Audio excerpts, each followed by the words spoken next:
Hey guys!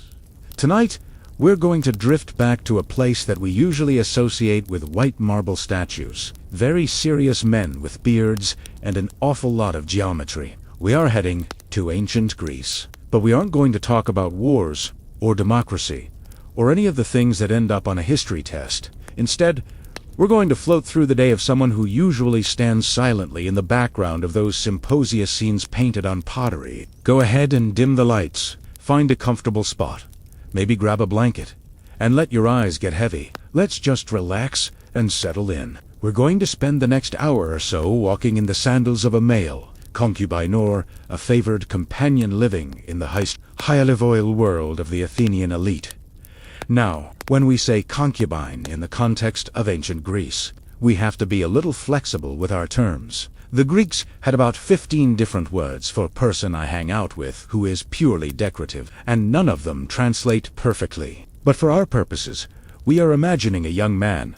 Let's call him Lysis, who lives in the house of a very wealthy, very opinionated, and likely very hairy Athenian aristocrat. Lysis isn't a citizen with voting rights, and he's not quite a standard servant either. He exists in this weird, golden limbo where his only real job is to look fantastic, listen to bad poetry, and not trip over his own tunic. Our story begins, Asmosdesdo, with the sun creeping over the hills of Attica. The light hits the Parthenon. It hits the olive groves. And eventually, it hits the small, somewhat stuffy room where Lysis is sleeping. He wakes up, not on a memory foam mattress, but on a wooden frame strung with ropes, topped with a thin mattress stuffed with wool or dried reeds. If he's lucky, the reeds are fresh. If he's unlucky, well, let's just say the bed might have its own ecosystem. But Lysis is a favorite of the master, so he probably gets the good wool. It's the little victories that count. He stretches, trying to work out the kink in his neck, because ancient Greek pillows were often made of wood or stiff leather, which explains why everyone in the statues looks so stiff. They were all just perpetually in need of a chiropractor. The first order of business is, of course, inspecting the merchandise. That is, himself. In this world, beauty wasn't just a nice bonus. It was a moral imperative. If you were beautiful, the Greeks assumed you were also good, honest, and blessed by the gods. If you were ugly, you were obviously a villain. It was a very shallow society. So Lysis has to check the mirror-polished bronze, not gloss to make sure he hasn't developed a pimple overnight. A pimple would be a tragedy. It might provoke a 3-hour philosophical lecture from his master about the decay of nature and the fleeting nature of youth. And nobody has the energy for that before breakfast. Once he's confirmed that his face is still symmetrical enough to please the local philosophers, it's time for the morning routine. And if you think your skincare routine is complicated, you haven't met an ancient Greek with a budget. Water was precious, so they didn't exactly hop in a hot shower. Instead, Lysis might wash his face with a basin of cold water, brought by a slave who ranks lower than him in the household hierarchy, which is a whole other level of awkward. Domestic politics we'll get to later. Then comes the oil. Everything in ancient Greece comes back to olive oil. They ate it, they burned it in lamps, and they slathered it all over their bodies until they glistened like glazed hams. Lysias rubs oil into his skin because dry skin is for peasants. Apparently, he smells like a salad, but in 400 BC, that is the scent of pure luxury. He gets dressed. This is a fairly simple process because Greek fashion was essentially just a large rectangular sheet and a safety pin. He puts on a chiton, which is the standard tunic. Since he's a kept man, a pampered member of the household, his tunic is probably made of fine, imported linen, maybe dyed a soft saffron or blue. It's not the rough, scratchy wool the farmers wear. It's soft, it drapes perfectly, and it's completely impractical for doing any actual work, which is the point. He pins it at the shoulder with a fibula brooch that looks like a safety pin designed by someone who hates fingertips. Once he's draped and pinned, he slips on his sandals. Leather straps, leather soles, no arch support. It's a wonder they built an empire walking in those things.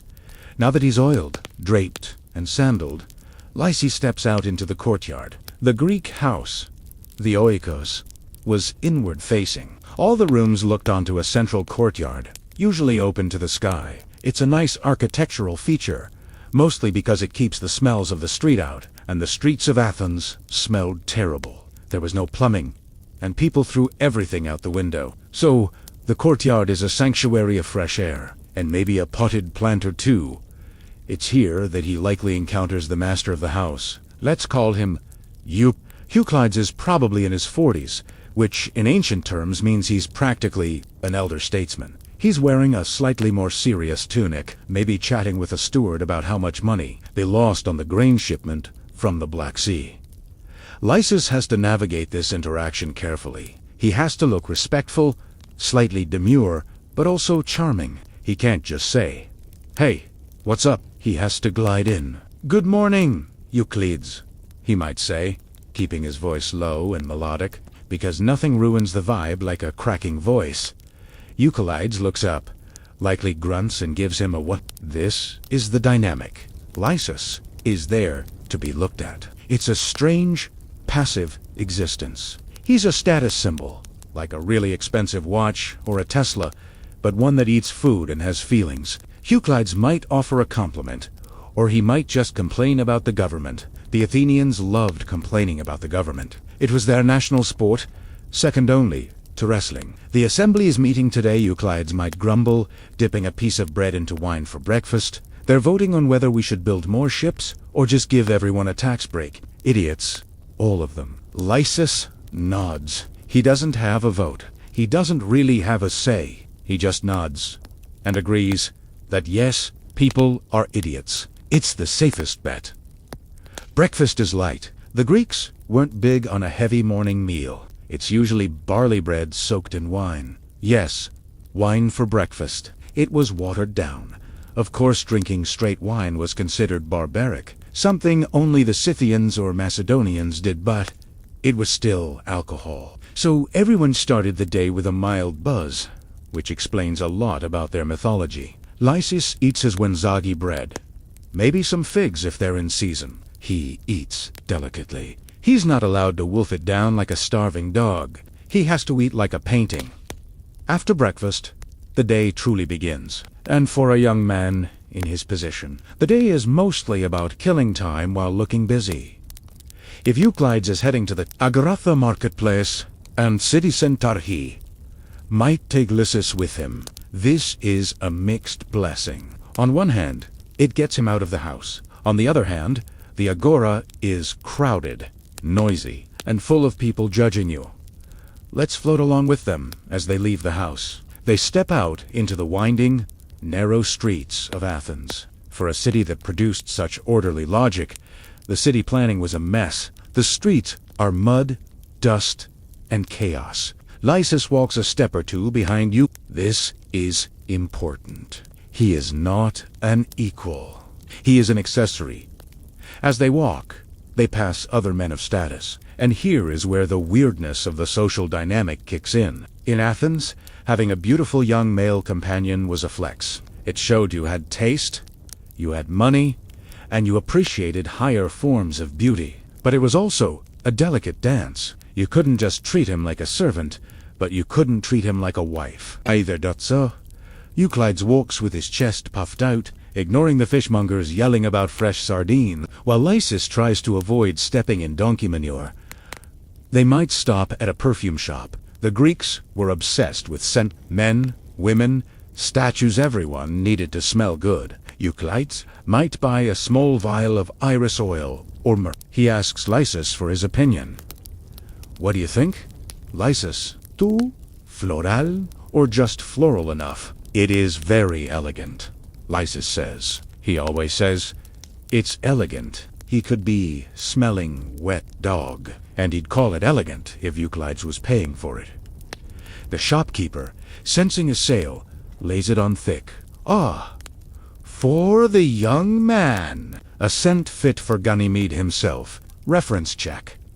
Ganymede was the mythical Trojan prince who was so pretty that Zeus turned into an eagle and kidnapped him to be the cupbearer of the gods. In Greece, being compared to Ganymede was the ultimate compliment. Even though the story is essentially about being abducted by a giant bird, Lysis smiles, the practiced smile of someone who has heard this line 400 times. They move on. The morning sun gets hotter. The dust kicks up. Euclides runs into a friend, maybe a fellow aristocrat named Callias. Callias is the type of guy who inherited a fortune and spends it all on quail fighting. Yes, that was a thing, and sophists. They stop to talk. Lysis stands there. He shifts his weight from one foot to the other. He fixes the drape of his tunic. He looks at a nearby temple. He looks at a stray dog. He is bored out of his mind. The men talk about politics. They talk about the Spartans, who are, according to them, unwashed brutes who don't know how to recite Homer. They talk about a play they saw last week, and how the playwright completely botched the meter in the second act. It was derivative, Callias says, sniffing, derivative and pedestrian. Lysis stifles a yawn. This is his life, standing in the shadow of great men while they critique poetry. Eventually, the conversation shifts to the gymnasium. This is the hub of male social life, and gymnasium comes from the word gymnos, meaning naked. So, you can guess the dress code. They head toward the gym.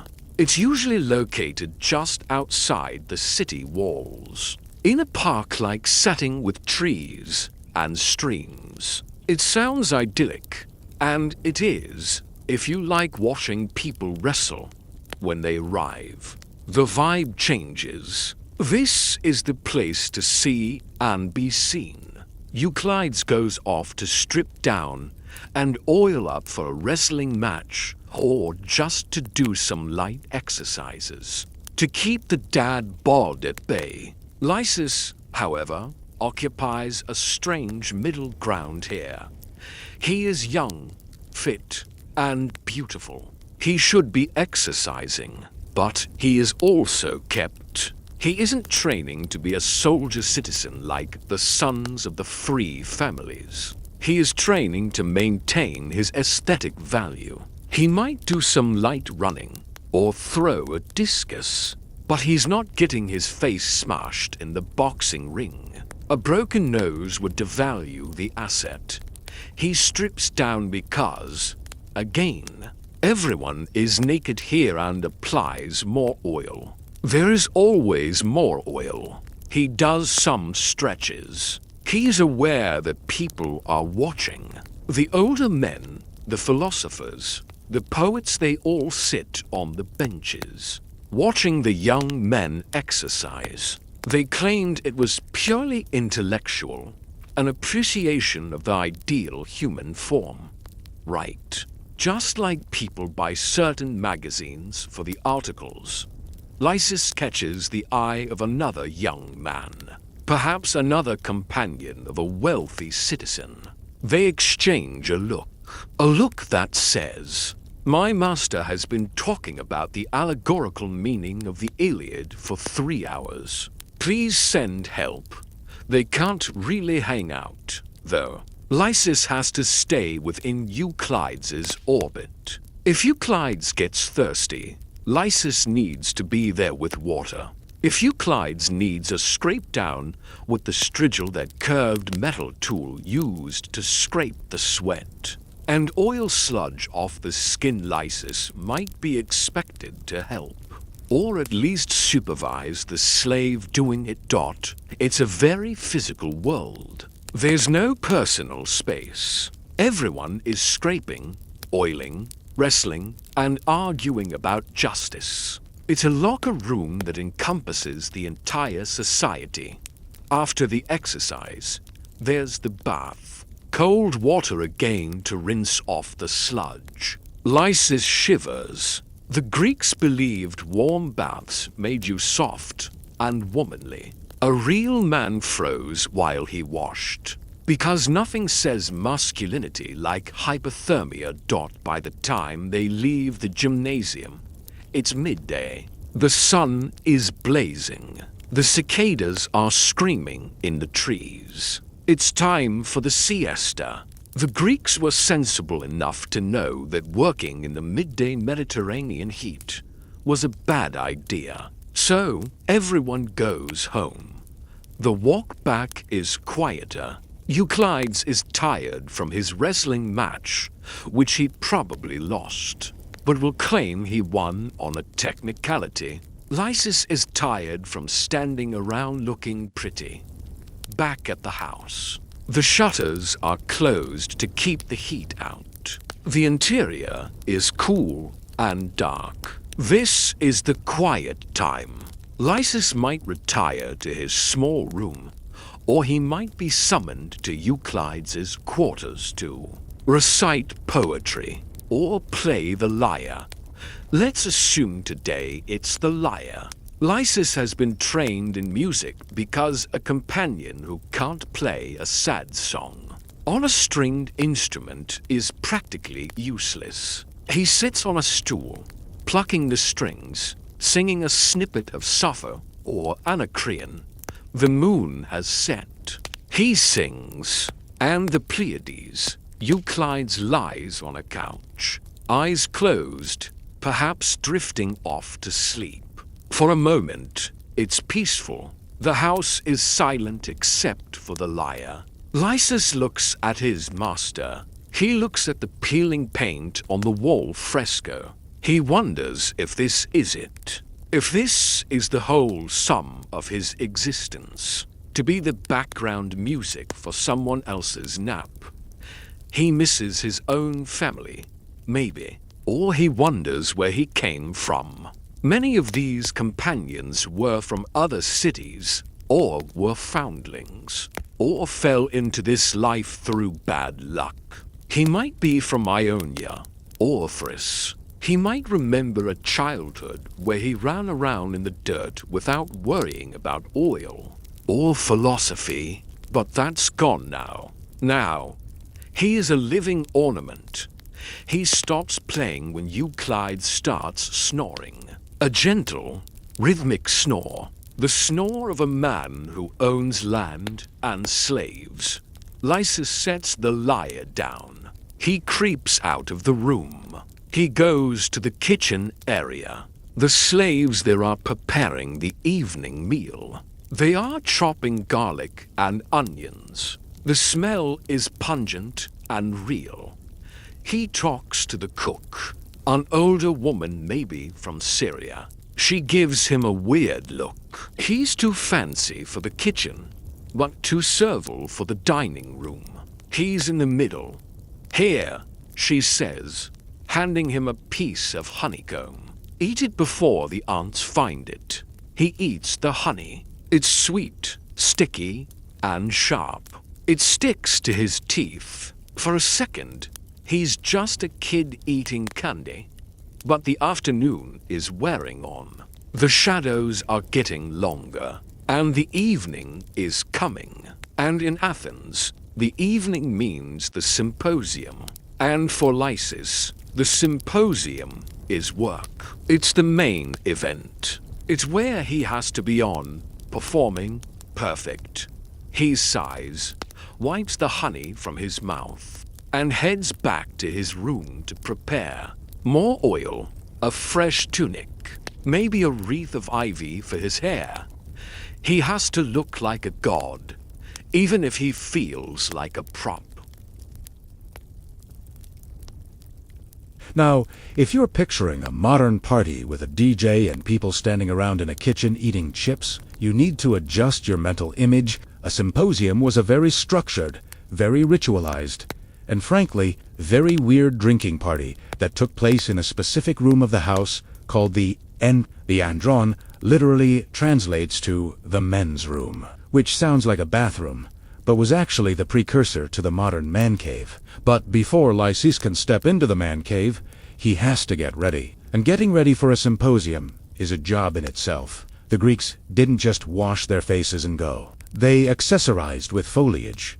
Lysis stands in front of his bronze mirror again. The evening prep involves more oil because you can never beat a slippery end the selection of a garland. In ancient Greece, you weren't really dressed for a party unless you were wearing a wreath of plants on your head. It could be ivy, myrtle, or even celery. Yes, celery. The victors of the Isthmian Games were crowned with celery, so it had a certain athletic chic to it. Tonight, Euclides has decided on so Lysis carefully places a woven ring of violets on his head. It smells nice, earthy, and floral, but it also tickles. He has to adjust it so it sits jauntily, framing his face without sliding down over his eyes and making him look like a drunk hedge. He changes into a fresh chiton. This one is perhaps a bit more sheer, a bit more expensive. He is, after all, a reflection of Euclides' wealth. If Lysis looks shabby, people will think Euclides' olive groves have blight. If Lysis looks stunning, Euclides looks powerful. It's a lot of pressure to put on a teenager wearing a flower crown. The sun finally dips below the horizon, and the slaves begin lighting the oil lamps. The clay lamps are small, filling the house with a flickering, warm, orange glow. The shadows lengthen. The air cools down, but it still holds the heat of the day in the stones. Guests start to arrive. Lysis moves to the end. The room is designed for exactly this. It has a pebble mosaic floor maybe, a pattern of dolphins or a geometric border that is easy to wash down later, which is a very practical design choice considering how much wine is about to be spilled. The walls are painted in bright reds and ochres.lig. Net up along the walls are the Cleanitha couches. A standard andron held 7, 9, or 11 couches. Each couch was designed for 2 men to recline on, leaning on their left elbows. Why the left elbow? I don't know. Maybe to keep the right hand free for gesturing wildly during political arguments. Lysis takes his place. Now, he doesn't get a whole couch to himself. That's for the citizens, the adult men. Lysis, as the beloved companion, usually sits on the edge of Euclides' couch, or perhaps on a low stool nearby. He is near the action, but physically lower. A subtle reminder of the hierarchy? The guests filter in. Let's meet a few of them, because a party's only as good as its terrible guests. First, there's Callias, whom we met earlier. He enters wearing a very loud tunic and a wreath of roses that is slightly too big for his head. He's already complaining about the state of the roads. "I nearly twisted my ankle," he announces to the room. "The democracy is failing because we can't even pave a street correctly." Then there's a man we'll call Theodorus. Theodorus is a parasite. In Greek comedy and social life, a parasite wasn't a tapeworm. It was a stock character, a person who didn't have money but was funny or flattering enough to get invited to dinner. He's the guy who laughs way too hard at the host's jokes. "Euclides, you are a genius." That joke about the Spartan and the goat? Classic? Classic. Theodorus is eyeing the food before he's even taken his sandals off. And finally, there's the inevitable philosopher. Let's call him Zeno. Zeno has a beard that looks like a bird's nest, and he refuses to wear shoes because he wants to be connected to the earth. He walks in, looking serious. He's the guy who, when someone asks, "How are you?" replies with, "What is the nature of being?" Everyone secretly hates Zeno, but you have to invite him to look intellectual. The men take off their sandals. Their feet are washed by slaves' end. They climb onto the couches. The air fills with the scent of sweat, perfumed oil, and the roasted meat coming from the kitchen. Lysis sits quietly by Euclides' feet. His job right now is to look attentive. He folds his hands. He adjusts his violet wreath. He watches the dust motes dancing in the lamplight. The meal comes first. Unlike a modern dinner party where you drink and eat simultaneously, the Greeks ate quickly so they could get to the serious business of drinking. Low tables are brought in and placed in front of the couches. The food is fine. It's ancient Greek food. It's a lot of barley cakes, cheese, olives, figs, and roasted meats, pork. Or goat, usually. Maybe some eels, if Euclides is feeling fancy. The Greeks loved eels. They wrote poems about eels. It's one of those cultural obsession things that doesn't translate, like the 1990s obsession with Beanie Babies. Lysis gets a plate, but he eats delicately. He can't act hungry. He watches Euclides tear into a piece of pork, grease running down his chin. A slave appears instantly to wipe it away. The service is impeccable because if it isn't, the slaves get in trouble. It's a high-stakes environment for everyone involved. Once the food is cleared away, the tables are wiped down or removed. The floor is swept of bones and bread crusts. This is the moment the symposium technically begins. A large clay vessel is brought into the center of the room. This is the crater. It's a huge mixing bowl, beautifully painted with scenes of mythology, maybe Dionysus turning pirates into dolphins, or Heracles fighting a lion. It's the centerpiece of the night. Now here is a crucial fact about ancient Greece. They never, ever drank wine straight. Drinking unmixed wine was considered something only lunatics and barbarians did. It was believed to drive you insane. So they mixed it with water. The group has to elect a symposiarch, a toastmaster, or ruler of the drinking. This person decides the ratio of water to wine. If they want a chill night of philosophical discussion, it's a 3-to-1 ratio, 3 parts water, 1 part wine. If they want to get absolutely wrecked and potentially overthrow the government, it's 1-to-1. Tonight, Euclides is the host, but they elect Callias as the symposiarch. Callias, being a man of poor judgment, chooses a 2-to-1 ratio. Strong, but manageable. Or so they think. The wine is poured into the crater, then the water. Then the slaves dip jugs into the mixture and fill the calyx cups, wide-brimmed drinking vessels that look like shallow bowls on stems. They are notoriously hard to drink from without spilling on yourself, which was probably part of the challenge. Lysis is handed a smaller cup. He sips it. It tastes like resin. Greek wine was stored in clay jars, sealed with pine pitch, so it all tasted a bit like a forest floor. You get used to it. The first cup is always for the gods. They pour a libation onto the floor, a splash of wine for Zeus or Hermes, to the good spirit. They chant. Lysis watches the red liquid stain the grout of the mosaic. It's a waste of wine, he thinks, but you don't argue with Zeus. Then the talking begins. At first it's civilized. Euclides turns to Zeno, the philosopher. So, Zeno, tell us, is virtue teachable, or are we just born with it? Zeno strokes his burdenous beard. Well, he begins. First, we must define what we mean by virtue. Is it the excellence of a horse? The excellence of a shoe? Lysis zones out. He has heard this speech before. He knows that Zeno is going to talk for 20 minutes about shoes before he even gets to humans. Lysis shifts his weight. The wooden stool is hard. He looks around the room. The lamplight creates dancing shadows on the walls. The painted figures on the pottery seem to move in the flickering light. He catches the eye of the slave pouring the wine. The slave looks tired. Lysis gives him a tiny, almost imperceptible nod. Solidarity. 2. Pass the time. Lysis studies the other guests. He notices that Theodorus, the parasite, is hiding a piece of cheese in the fold of his tunic for later. He notices that Callias is already starting to flush red from the wine. Suddenly, the conversation shifts. They are bored of virtue. They want to talk about love. This is the classic symposium topic. Love, Callias announces, sloshing his wine, is clearly a disease. Look at me! I am lovesick for that dancer in the agora.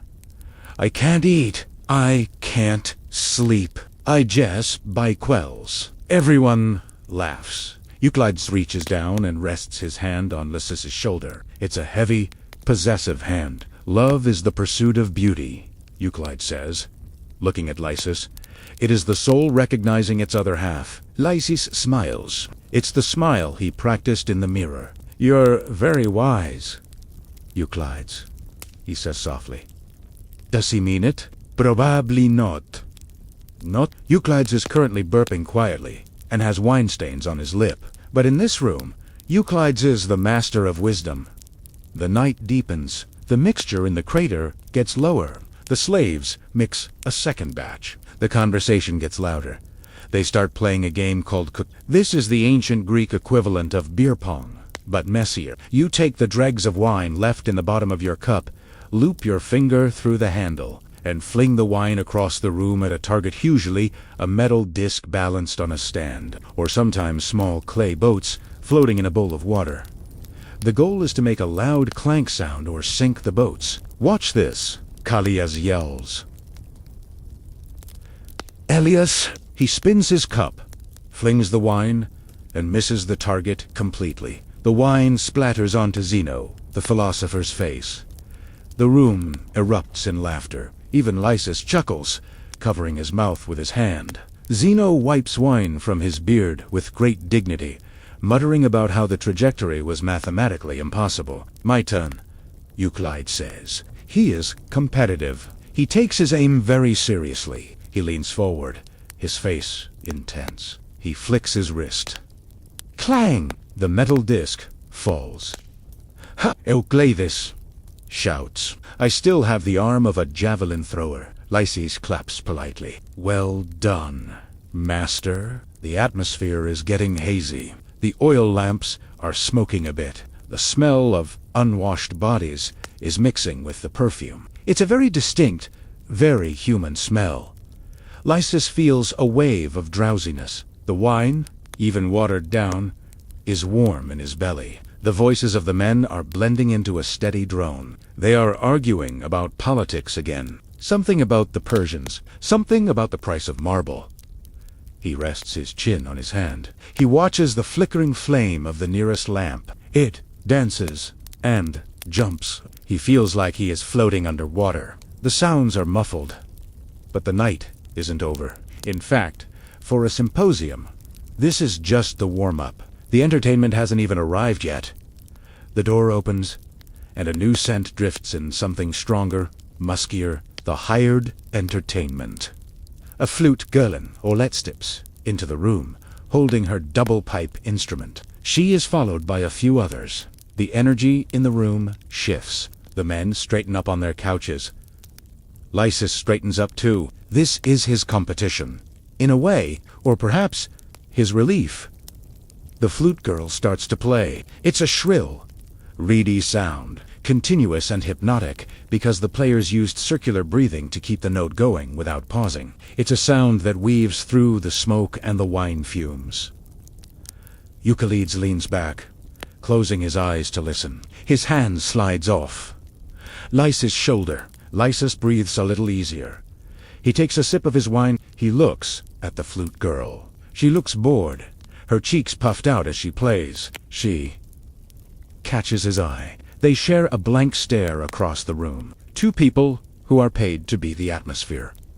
Outside, the city of Athens is asleep. The owls of Athena are hooting in the dark. But inside the Andron, time has stopped. It's just wine, words, and the endless, droning sound of the flute. So, the Olita flute girl is playing her double pipe. And if you've never heard an ancient Greek owl, imagine two oboes engaging in a heated argument inside a small, echoey room. It is nasal, it is shrill, and it is unrelenting. The girl playing it, let's call her Chloe, is wearing a leather strap around her face called a... It looks a bit like medieval headgear or something you'd see in a very specific kind of medical catalog. Its purpose is to help her hold her cheeks in so she can maintain the intense pressure needed to blow into two pipes at once for 20 minutes straight. It's not the most flattering look. But Chloe is a professional. She stands in the center of the Andron, cheeks strapped, eyes deadpan, blasting out a tune that is supposedly about the beauty of spring but sounds more like a swarm of angry bees. The men, of course, love it. Callias, the one with the rose wreath that is slowly sliding over his left ear, is trying to snap his fingers to the beat. Is failing. The rhythm of ancient Greek music was complex lots of siete time signatures and shifting tempos. Callias currently has the coordination of a sedated manatee, but he snaps anyway, mostly on the offbeats, nodding his head with a look of profound appreciation. Exquisite! He shouts over the noise. You can really hear the influence of the Phrygian mode. It speaks to the chaotic nature of the soul. It speaks to my headache. Zeno, the philosopher, mutters into his beard, but nobody hears him because the pipes are screaming. Lysis sits on his low stool, watching Chloe. He feels a strange kinship with her. They are the only two sober people in the room. She catches his eye for a split second, between breaths a tiny, micro-expression of, "Can you believe these guys?" and then goes back to blasting. Euclides, meanwhile, has reached the sentimental stage of intoxication. The wine in the crater has been refilled. The ratio has shifted. We are no longer at a sensible 2-to-1 mix. We are approaching dangerous territory.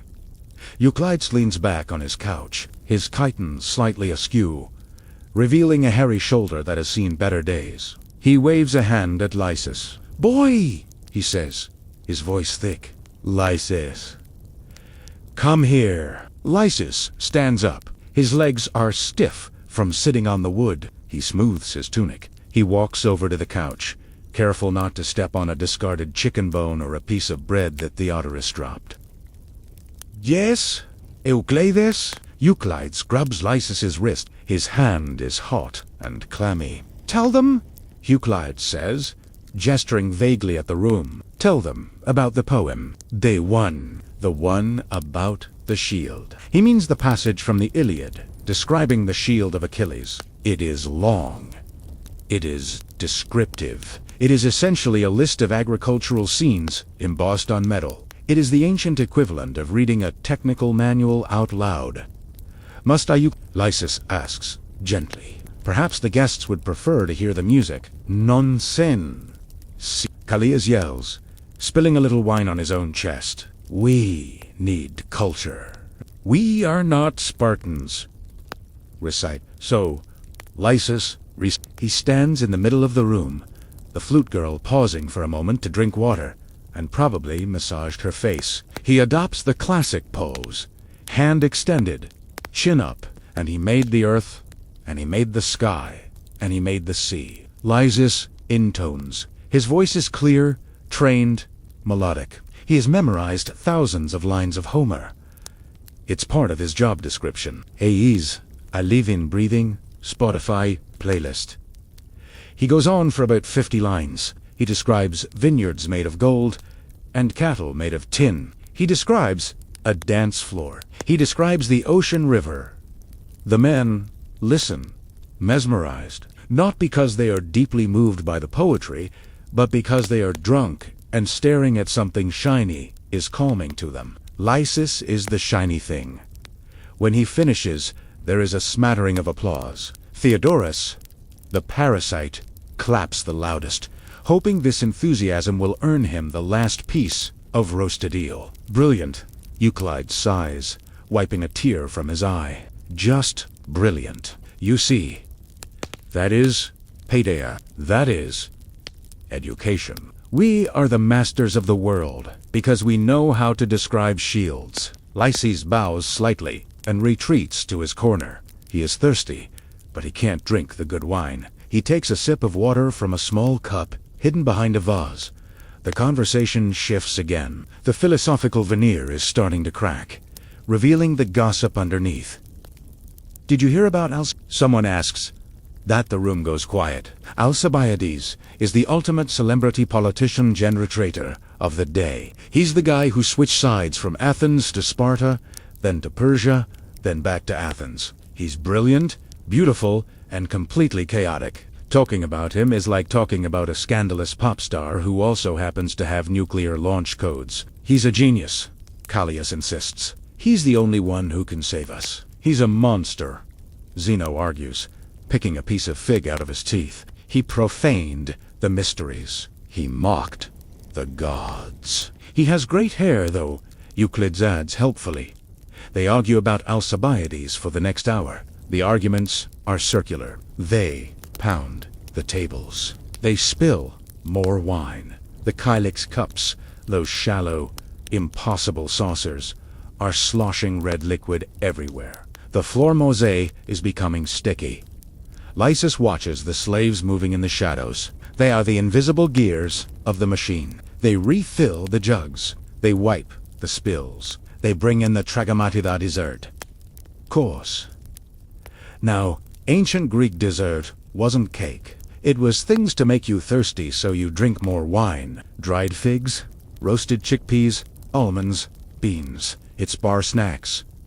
Theodorus is in heaven. He is shoveling roasted chickpeas into his mouth by the handful. "These are excellent," he mumbles, spraying crumbs, salted perfectly. "Euclides, your slaves are artists." Euclides Prince. "I imported the salt."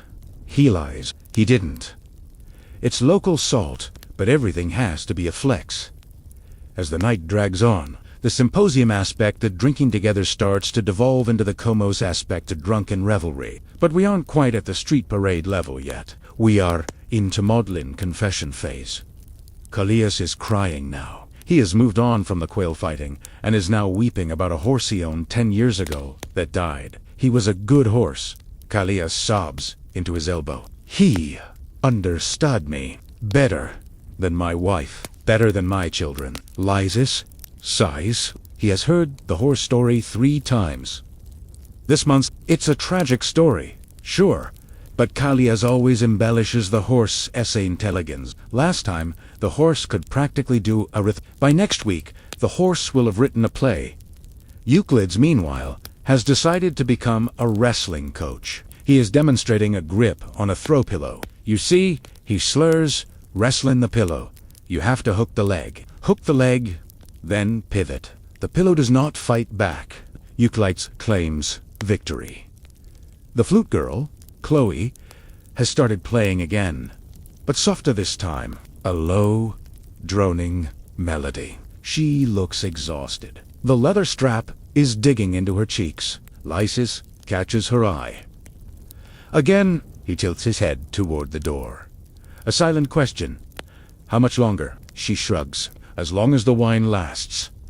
Suddenly, Zeno, the philosopher, stands up. He sways dangerously. He looks like a tree in a gale. "I have realized something," he announces. The room quiets down, expecting a profound truth about the cosmos. "The floor," Zeno says, pointing a trembling finger downward. "The floor is moving." He sits back down, missing the couch entirely and landing on the floor with a soft thud. Panic ensues. No laughter. Uproarious, belly-shaking laughter. Theodorus laughs so hard he chokes on a chickpea. Callias falls off his couch in sympathy. Euclides is wheezing. Lysis doesn't laugh. He rushes over to help.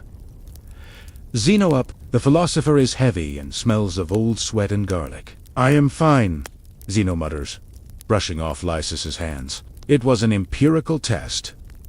Gravity works." Lysis helps him back onto the couch. "Rest, Zeno," he says soothingly. "Contemplate the nature of rest." "Yes," Zeno agrees, closing his eyes. The stillness of the void. He is asleep in 10 seconds. The party is thinning out, mentally, if not physically. The energy is changing from boisterous to sloppy. Euclides beckons Lysis again. "My head," he complains. "My head feels like Hephaestus is hammering inside it." "It is the wine," Master Lysis says diplomatically. "It is the bad air," Euclides corrects him. Callias breathes too much. He is using up all the good air. Lysis nods. "I will fan you." He picks up a fan of palm. Liefeld begins to gently wave it over his master's face. The cool air seems to help. Euclides closes his eyes. "You are a good boy." "Lysis," he murmurs, "better than a horse." "Thank you. You don't let Callias steal my sandals." Euclides adds, his voice drifting off. Small feet. He is jealous of my sandals. "I will guard them with my life," Lysis promises. The room is dimming. Several of the oil lamps have burned out, their wicks drowning in the dregs of the oil. The smoke hangs low, a gray cloud hovering over the couches. It's that strange, limbo hour of the night, the time when the deep conversations have ended, the food is gone, and everyone is just trying to maintain consciousness. The flute girl has stopped playing. She is packing up her pipes, wiping them down with a rag. She unbuckles the leather strap from her face, revealing red marks on her cheeks. She looks like a normal person now. Just a tired girl with a job to do. She walks past Lysis on her way out. She doesn't say goodbye. She just nods. A professional exit. She will go to another house tomorrow night. Strap on the face gear, and do it all again. Lysis is alone with the men now. The snoring has begun. It is a chorus of middle-aged, upper-class nasal blockages. Zeno whistles when he breathes. Callias snorts. Euclides rumbles like a distant thunderstorm. Lysis stops fanning. His arm is tired. He sits back on his stool. This is the glamour of the Symposium. This is the height of Athenian culture. 5 men asleep in a room that smells like wine and feet, while a teenager watches over them like a babysitter. He looks at the Helix cups scattered on the floor. The painted eyes on the cups stare back at him. The crater stands in the center, a silent monument to the headache everyone is going to have tomorrow. Lysis feels a wave of melancholy. It's a common feeling for him at this hour, the sense that he's just passing time. He is well fed. He is clothed in silk. He sleeps on soft wool. He has a better life than 90% of the population. Knows this. The slaves in the silver mines at Lorient would kill to be him. The farmers breaking their backs in the rocky soil would kill to be him. But still, he is just a reflection. He is Euclides' mirror. He stands up, quietly. He walks to the doorway of the Andron and looks out into the courtyard. The stars are out. They are bright and sharp above the square opening of the roof. The air is cool and clean, scrubbing the smoke from his lungs. He can hear the distant bark of a dog. The city is alive in its own way. Even in sleep, he knows what comes next. Eventually, the men will wake up. They might decide to go on a Camosa drunken procession through the streets, banging on doors and annoying the neighbors. If they do, Lysis will have to go with them, carrying a torch, making sure Euclides doesn't fall into a ditch dado. They might just pass out here until morning, in which case Lysis will have to cover them with blankets and sleep on the floor nearby, just in case one of them wakes up, needing water or a bucket.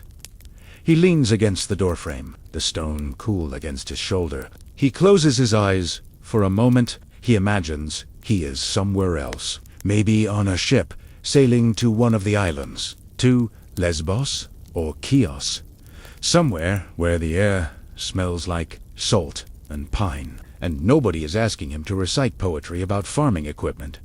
But then, a noise from the room snaps him back. Water. Zeno croaks from the floor. Tivoi requires hydration. Lysis opens his eyes. He sighs, a soft sound that is lost in the quiet house. "Come in, Zeno," he whispers. He turns back into the smoky room, picks up a pitcher, and steps back into his role. The night isn't over yet, and in the life of a companion, the night is the only time that really counts.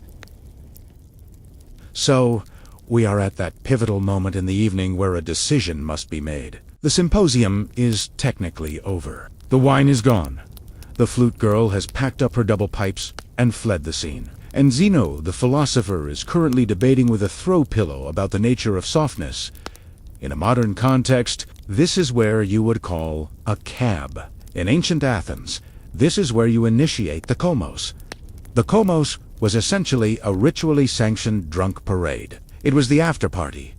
But instead of going to a club, you just wandered the streets of Athens with torches, singing very loudly and very badly, while wearing garlands that were slowly wilting into your eyes. It was a procession in honor of Dionysus, which is a convenient excuse for acting like a toddler in a tunic. Despite having claimed his head was being hammered by a smith god just 10 minutes ago, suddenly catches a second wind. Stands up. Wobbles. He adjusts his chiton, which is now hanging off one shoulder in a way that suggests tragic hero but looks more unmade bed. 2. The streets. An unsis. We must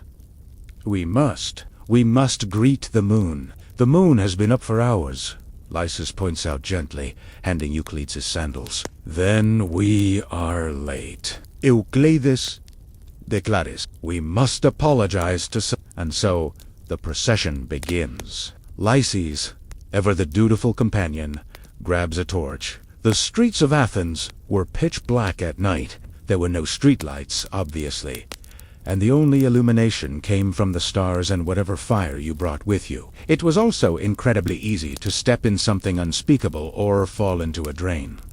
Lysis lights the torch. The resinous wood crackles and flares, casting long, jumping shadows against the plaster walls of the courtyard. He guides the men out.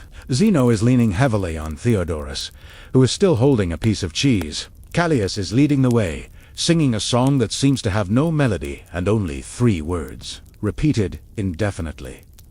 They spill out into the narrow street. The air is cool, a relief after the stuffy, smoke-filled Andron. But the peace of the night is immediately shattered by tripping over a loose stone and shouting a curse that would make a Spartan blush.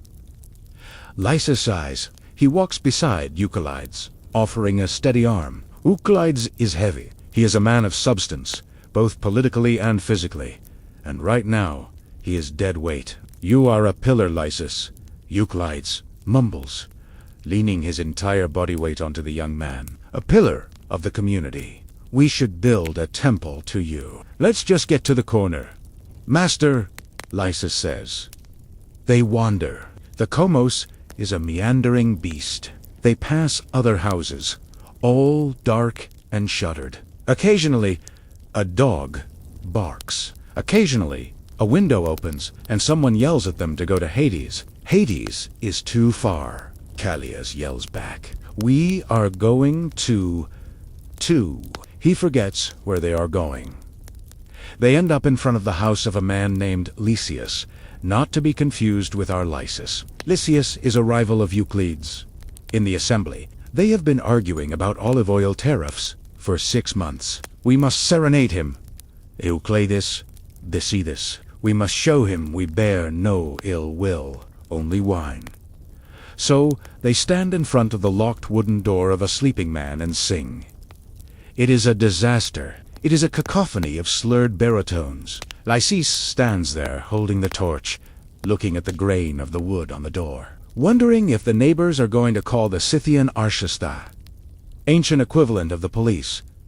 Thankfully, they idonte. The door remains shut. The song peters out because Zeno forgets the lyrics and starts reciting a geometry proof instead. "He does not appreciate us," Euclid says, looking hurt. "He is a barbarian. Let us go home," Lysis suggests. The wine jar calls Lys. There is no more wine, but the promise of it is enough to turn them around. The walk back is slower. The burst of energy has faded. The adrenaline of the Komos has been replaced by the heavy, crushing fatigue of 2 a.m. The torch is burning low, sputtering sparks onto the dirt road. They finally reach the house. Getting Euclides across the threshold is a logistical puzzle. Lysis has to guide him, prevent him from tripping on the step, which was raised to keep rainwater out, and steer him toward the bedroom. The slaves have long since gone to sleep in their corners. The house is silent. Lysis practically drags his master to the bed. Euclides collapses. He doesn't even take off his sandals. A falls face first onto the mattress, murmuring something about dolphins, and is asleep instantly. Lysis stands there for a moment in the dark room. He is exhausted. His shoulders ache from supporting the older man. His feet hurt from the walk. The smell of stale wine and sweat is everywhere. He blows out the torch. The darkness rushes in, absolute and heavy. He finds his way to his own small room by memory, his fingers trailing along the cool plaster walls. He strips off his fine tunic, unpins the brooch, and tosses the withered violet wreath onto the floor. It lands with a soft rustle. He lies down on his rope bed. He pulls the wool blanket up to his chin. The room spins slightly, a sympathetic vertigo from watching everyone else be drunk. He closes his eyes, and finally, for the first time in 16 hours, nobody is looking at him. Nobody needs him to be beautiful, or witty, or musical. He is just a body in the dark, breathing. The sun, as it always does, comes back too soon. It slices through the small window of Lysias' room like a bronze spear. It is bright, cheerful, and absolutely unforgiving. Morning in the Oikos, after a symposium, is a very different vibe from the night before. If the night was loud, orange, and hazy, the morning is sharp, white, and silent. Lysis wakes up. He splashes water on his face. He feels surprisingly okay the benefits of youth and not drinking the wine at a 1-to-1 ratio. He puts on a simple tunic. He oils his hair because the routine never stops. He walks out into the courtyard. The slaves are already cleaning up the androng. They are sweeping up the olive pits, the spilled wine that has dried into sticky purple stains, and the broken pottery from the game of Kotta-bos. And then there is Euclides. The master of the house is sitting on a stool in the shade, looking like he has been run over by a chariot. His skin is a pale shade of gray. His eyes are re-trimmed. He is holding his head in his hands, as if he is afraid it might fall off and roll away. "Good morning, Euclides," Lysis says softly. He knows the volume rules. Euclides. "Too loud," he whispers. "Why is the sun so loud?" "I have brought the medicine," Lysis says. He signals to a slave, who brings a bowl. Inside the bowl is the ancient Greek cure-all for the hangover. Boiled cabbage.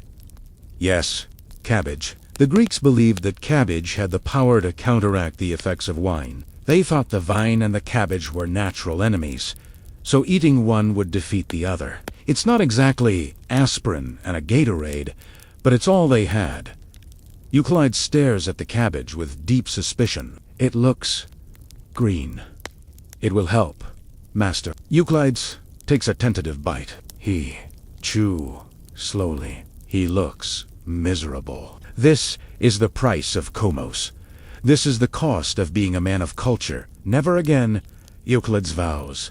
A piece of cabbage leaf stuck to his lip. "I will never drink again. I will become a I will drink only water and eat beans." No, not beans. Just water. Lysis nods. A wise decision. Master, he knows, and Euclides knows, that they will be doing this exact same thing in 3 days. Lysis sits by him, peeling a pomegranate. The juice stains his fingers red. He watches the dust motes dancing in the morning light again. It's the same dust as yesterday, the same light. He thinks about his position here. He is young now. His skin is smooth. His voice is clear. Euclides dotes on him. But time in Athens moves fast. Soon, the beard will grow in fully. The bloom of youth, the anthus will fade. And when that happens, the dynamic will change. He won't be the beloved companion anymore. He might become a secretary, or a steward, or if he's lucky and Euclides is generous, he might be given a small farm or a shop, perhaps even citizenship, if the laws change, which they rarely do. Or he might just be replaced by the next Lysis. It's a melancholy thought, but not a tragic one. It's just the way the world works. Like the seasons, like the olive harvest. You are the flower, then you are the fruit, then you are the oil. Euclides finishes his cabbage. He looks slightly more human. He sits up, straighter. "So," he says, burping quietly, "the assembly meets at noon. We need to go." "Yes, I need to look imposing," Euclid says, checking his reflection in a bowl of water. "Do I look imposing? Or do I look like a man who ate cabbage?" "You look like a statesman." Lysis lies beautifully, like Pericles himself. Euclides smiles. "Good. Fetch my cloak, the purple one." Lysis stands up. He smooths his tunic. He fetches the cloak. He drapes it over the older man's shoulders, adjusting the folds so they fall perfectly. They walk toward the door, out into the blinding white street. The noise of the city hits them, the fishmongers, the arguments, the wheels of carts. Lysis steps into the shadow behind you. He fixes his face into that mask of calm, detached beauty. He is ready for another day of being a living statue. And that my friends, is where we leave them, walking down the dusty road toward the agora, arguing about politics, smelling of expensive oil, and regret. So, let's leave the harsh sun of Athens behind. Let's drift away from the noise of the market and the smell of the harbor. Let the image of the white marble columns fade. Let the sound of the flutes die down to a whisper. Let the taste of the wine and the honey dissolve. You are safe in your bed. You don't have to recite poetry. You don't have to carry a torch. You don't have to eat boiled cabbage. Just close your eyes. Let the history drift away into the dark, like a ship sailing over the horizon. Good night, guys. Sleep well.